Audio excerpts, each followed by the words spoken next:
Hello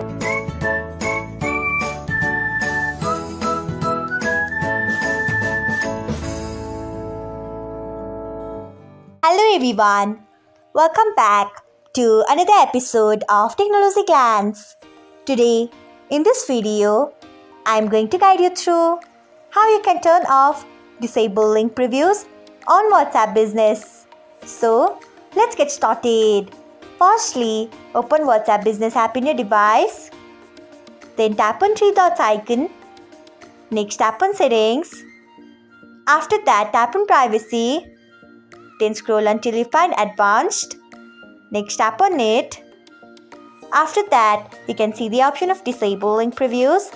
Turn off it by tapping on it. So, this is how you can turn off disable link previews on WhatsApp Business. Thanks for watching. If you found this guide helpful, we would love it if you hit the thumbs up button below. We upload great new tech tutorials like this one every day.